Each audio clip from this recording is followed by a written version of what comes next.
City India news, महाराष्ट्रातील लोकप्रिय news channel.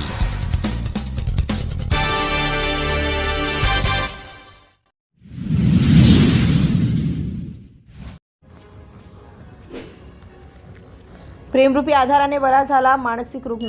प्रेम काय असतं ते फक्त सात फाउंडेशन मध्ये दिसतं। मानसिक व्यक्ती ते एक पदाधिकारी।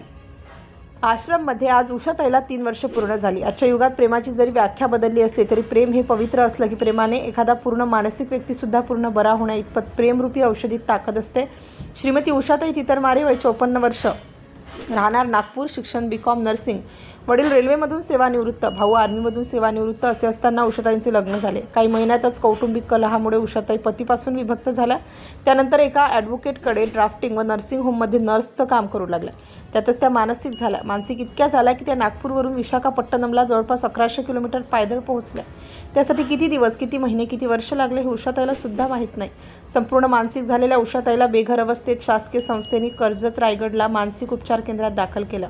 उषाताई तेथील कर्मचाऱ्यांना मोडक्या तोडक्या शब्दात नागपूरची रहिवासी असल्याचं सांगत होती आणि त्यामुळे त्या केंद्रातील कर्मचाऱ्यांनी उषाताईला रुग्णवाहिकेद्वारे 8 एप्रिल 2022ला नागपुरात आणलं। परिवाराचा शोध घेतला परंतु नियतीला मान्य नव्हतं। परिवारातील आई-वडील मरण पावलेले होते। आता उषाताईला कुठे ठेवायचे? परत नेणे शक्य नाही।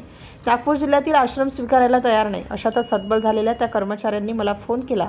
उषाताईची अभीती सांगितली। मानसिक लोकांची मुबलक व्यवस्था 7 फाउंडेशनकडे नसल्याने मी सुद्धा सुरुवातीला नकार दिला, पण आपण सहारा नाही दिला तर ती कुठे जाणार या विचाराने हतबल झालेल्या कर्मचाऱ्यांना पुनर्जन्म आश्रममध्ये उषाताईला ठेवण्यास होकार दिला। 10 एप्रिल 2022 रोजी उषाताईला 7 फाउंडेशनने आधार दिला। प्रचंड मानसिक अवस्थेत असलेली उषाताई कपडे खिचायची, विनाकारण हसायची, धावायची, पडायची। तिला कपडे कसे घालायचे हे सुद्धा कळत नव्हतं। आता तिला ठेवायचं कसं? आता तिला आपण आश्रमामधून काढू पण नाही शकत, असे अनेक विचार मनात येत होते। अखेर ठरलं, प्रयाग आता आपल्या समोर एकच पर्याय आहे, उषाताईला सांभाळणं आणि फक्त सांभाळणं। सुरुवात झाली। कोणताही उपचार करायचा नाही, कोणत्याही डॉक्टरला दाखवायचं नाही, कोणत्याही दवाखान्यात न्यायचं नाही, फक्त प्रेम द्यायचं, फक्त आपुलकी द्यायची आणि उषाताईच्या अंधारमय जीवनात प्रकाश टाकायचा।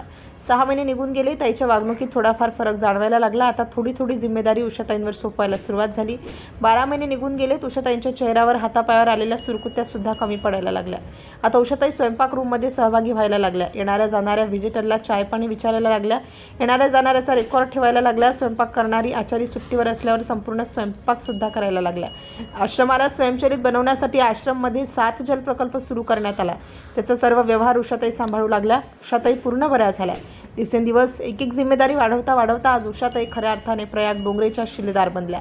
प्रेमात इतकी ताकद असते की रोडवर जीवन काढणाऱ्या मानसिक व्यक्तीला आज 7 फाउंडेशनमध्ये मानाच्या स्थानापर्यंत पोहोचवण्यास तयार केले।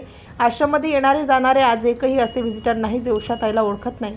आज उषाताई सुद्धा आश्रमामधील 44 आजी आजोबांना प्रेम वाटण्याचं काम करते आणि हाच एक यशस्वी पवित्र प्रेमातून झालेला ताईचा पुनर्जन्म आहे। हा लेख वाचताना विनंती आहे की एकदा उषाताईला भेटायला नक्की या।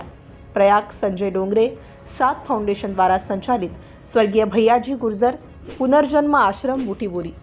सिटी इंडिया न्यूजसाठी प्रतिनिधी शरद कबाडे, बुटीबोरी।